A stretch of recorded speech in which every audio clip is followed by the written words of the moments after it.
Esta es la historia de María Belén Bernal de Quito, Ecuador, un caso muy reciente ocurrido hace tan solo meses en el año 2022. La última vez que la vieron con vida fue el 11 de septiembre del año pasado. Su esposo, de nombre Germán Cáceres, mencionó que la vio en la tarde del 11 de septiembre cuando estaba volviendo a su casa en su vehículo, en el vehículo de ella.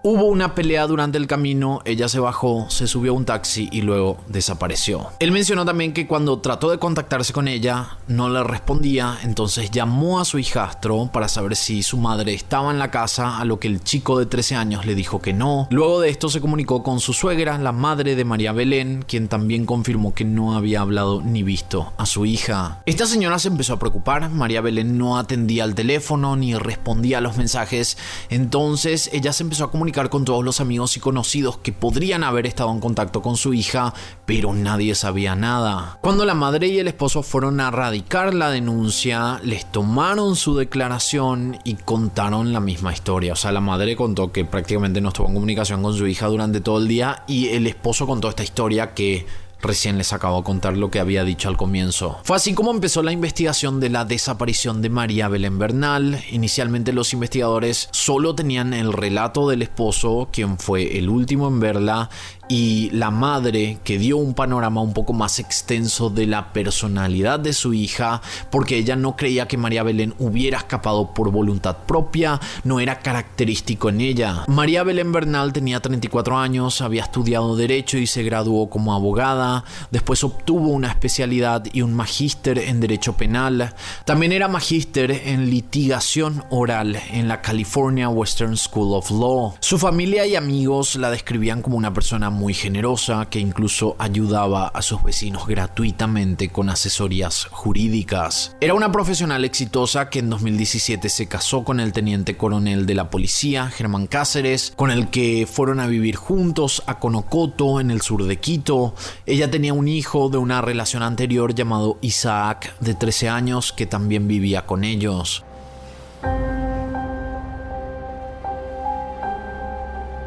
La policía entonces empezó a indagar más. En la noche antes de la desaparición ocurrieron una serie de eventos que explicaban mejor el contexto de la pelea que María Belén había tenido con su esposo antes de la desaparición. El 10 de septiembre a la noche, Germán, el esposo de María Belén, había realizado una fiesta privada con cadetes de la escuela de policía donde él era tutor.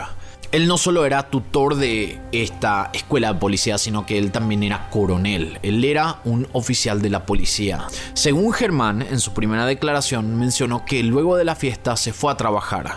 Él estaba en su lugar de trabajo y su esposa aparece en la escuela de policías unas horas después. Se quedó toda la noche con él, esto según la declaración de él. Él tuvo que salir en algunas ocasiones para cumplir con labores que tenía y que a la tarde del 11 de septiembre había salido de la escuela de policía con su esposa. Esto fue lo que él declaró. Y supuestamente fue ahí cuando ocurrió esta pelea. María Belén había empezado una discusión con su esposo por temas de celos. Ella creía que Germán le había sido infiel. Él se colocó enfrente a una parada de taxi como diciéndole indirectamente que se bajara y que tomara un taxi. Ella entonces se bajó, tomó un taxi y esa fue la última vez que la vio. Germán Cáceres obviamente era una persona de interés en el caso, pero todavía tenían que descartar la posibilidad que María Belén hubiera decidido tomarse unos días, desconectar su celular y quizás ir a algún lugar solitario para reflexionar, porque aunque no lo crean, hay personas que hacen eso y que a mí me parece que está súper bien. Si es que tienen un mal día, desconéctense, pero normalmente las personas avisan. Y ella no había avisado nada, ni siquiera le había dicho a su madre. Tampoco había un cuerpo, entonces no habían sospechas de asesinato. Para corroborar la historia de Germán, los investigadores solicitaron ver las cámaras de seguridad de la escuela de policía. Efectivamente, todo lo que Germán había dicho y relatado ocurrió. Se vio en estas cámaras de seguridad a Germán entrando a la escuela de policía con su motocicleta cerca de las 11 de la noche del 10 de septiembre. Los investigadores vieron que el actuar de Germán era bastante errático, lo que hizo asumir que estaba borracho. Acuérdense, antes de irse a trabajar, él había realizado una fiesta privada donde todos consumieron bastante alcohol. Luego, antes de la medianoche, en esta cámara de seguridad, se vio a María Belén entrando a la escuela con su vehículo, así como había contado el esposo. Parecía como que él estaba diciendo la verdad. Germán luego fue visto en varias ocasiones saliendo y volviendo de la escuela con el vehículo de María Belén. Hubo registros de su salida desde las 12 de la medianoche y hasta la mañana del día siguiente. Él había mencionado que estas salidas que se pudieron ver en las cámaras de seguridad era porque él tenía que cumplir con ciertos labores fuera de la oficina, y como la esposa se había quedado con él y le había llevado la camioneta, entonces aprovechó y utilizó la camioneta de la esposa, porque si no iba a ser con la motocicleta, pero utilizó la camioneta porque la esposa se había quedado con él ahí. Cerca de las 19 horas, cuando terminaba la jornada laboral de Germán, se vio el vehículo saliendo de nuevo, que fue cuando él mencionó que había salido con su esposa para volver a la casa. Según él, la esposa se quedó en su habitación de la escuela descansando por más de 18 horas mientras él cumplía con sus trabajos en la escuela de policía. Entonces, si es que él estaba diciendo la verdad, la policía tenía que encontrar testigos que hubieran estado en ese lugar y que probablemente hubieran escuchado algo o visto algo. Fue así como empezaron a identificar a personas que ingresaron en la escuela de policía durante las horas que María Belén estuvo ahí supuestamente durmiendo. Uno de los testigos identificados en la cámara de seguridad mencionó que él estaba en su habitación cuando escuchó una pelea bastante intensa. Cuando salió de su cuarto y se dirigió a la habitación del coronel Germán Cáceres, la pelea ya había cesado. Él igual abrió la puerta y vio que dos personas estaban acostadas sobre una cama. Una de ellas era Germán, la otra persona él no pudo reconocer quién era, y según su declaración parecía como que habían tenido relaciones, entonces pensó que se habían arreglado. Él también en un momento había comentado que Germán se levantó de la cama para cerrar la puerta y le dijo que se fuera a su habitación, y vio que en la mano tenía algo rojo. La siguiente en ser cuestionada fue una mujer llamada Jocelyn Sánchez. Ella apareció en la cámara de seguridad ingresando a la institución un poco después que Germán. Ella era una estudiante que también estuvo en la fiesta privada, y lo extraño con ella era que esa noche ella no tendría que haber estado ahí. Ella tenía libre, no había ninguna necesidad para ir a la escuela, menos a la noche, ni tampoco tenía que estar en su habitación. Entonces ella, inclusive por el reglamento, según lo que vimos de la escuela de policía, ninguna persona que no tendría que quedarse a dormir en la escuela podría estar ahí. Entonces ella no tendría que haber estado ahí. Cuando la cuestionaron, ella dio declaraciones que dieron vuelta al caso. Mencionó que se acercó a la escuela de policía para hablar con Germán, a pesar de, como dijimos, esto no estaba permitido.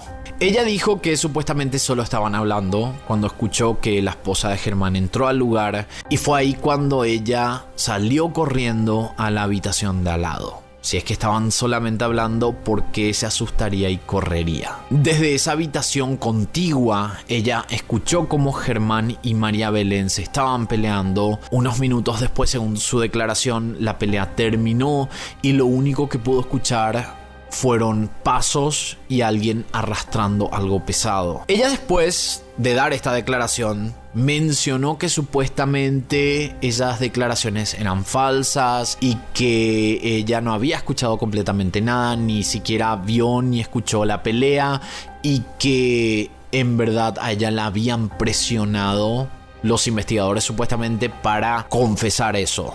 Pero la verdad era que esa primera declaración que ella dijo que era mentira cuadraba bastante con los otros testigos que también fueron cuestionados y que escucharon cosas en esa noche. Con todo esto nuevo en la investigación, los investigadores decidieron llamar de nuevo al esposo, quien se presentó a declarar por segunda vez. Él siguió con su historia inicial, pero aseguró que sí tuvo relaciones con Jocelyn esa noche y que su esposa estaba celosa, pero que no era nada oficial, sino que era una aventura del momento, según sus palabras. Pero él se mantuvo con su posición y con su historia. Lo único que cambió supuestamente es que tuvo relaciones con esa mujer, pero dijo que todo lo que él había dicho había ocurrido y que después se fueron y que la esposa tomó un taxi y desapareció. Él seguía con su versión. Es importante mencionar que, a pesar de tener sospechas muy fuertes en su contra, todavía no lo podían arrestar porque no había ningún ningún cuerpo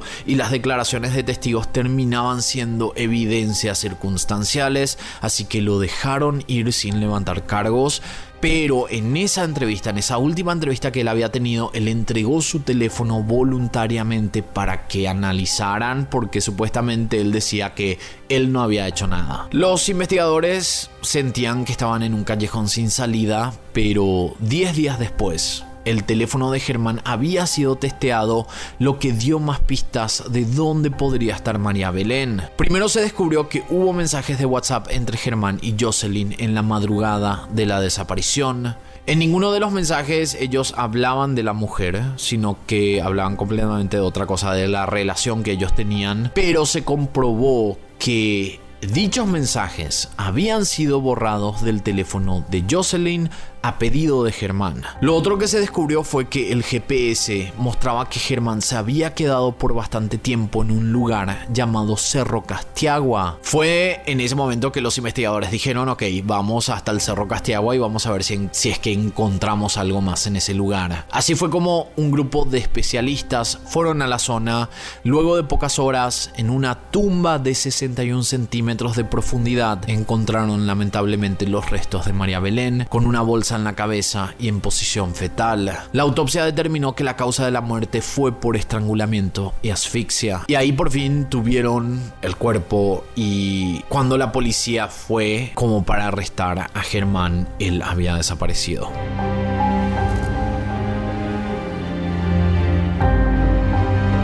En los días que tomó el analizar el teléfono, él había aparentemente planeado su escapada, porque ya sentía que estaban cerca de arrestarlo, y además entregando el teléfono era obvio que iban a encontrar evidencias. Entonces posiblemente desde ese momento que él entregó el teléfono, él había planeado ya cómo escaparse. En los siguientes días se descubrió que Germán se habría escapado a Colombia entre el 13 y el 14 de diciembre, justo en las fechas después de su última declaración, cuando entregó su teléfono. Pero los investigadores también tenían evidencias que luego de ir a Colombia, Germán aparentemente había viajado a Panamá. Mientras todo esto estaba ocurriendo, estaban buscando a Germán. La policía de 2 otros países estaban colaborando con la investigación. Jocelyn había sido arrestada por mentir a la policía y también por manipulación de evidencias. No se sabe si es que ella estuvo involucrada en el asesinato, pero se pudo comprobar que trató de ayudar a Germán de alguna manera, mintiendo y borrando los mensajes de texto. Con su salida del país, Germán fue colocado como prófugo en la web oficial de Interpol, y finalmente el 30 de diciembre de 2022, hace poquísimo tiempo, fue arrestado en Colombia mientras estaba trabajando como bartender en un bar de la costa colombiana. Él había cambiado su aspecto físico para no ser reconocido. Germán Cáceres y Jocelyn Sánchez se encuentran tras las rejas actualmente,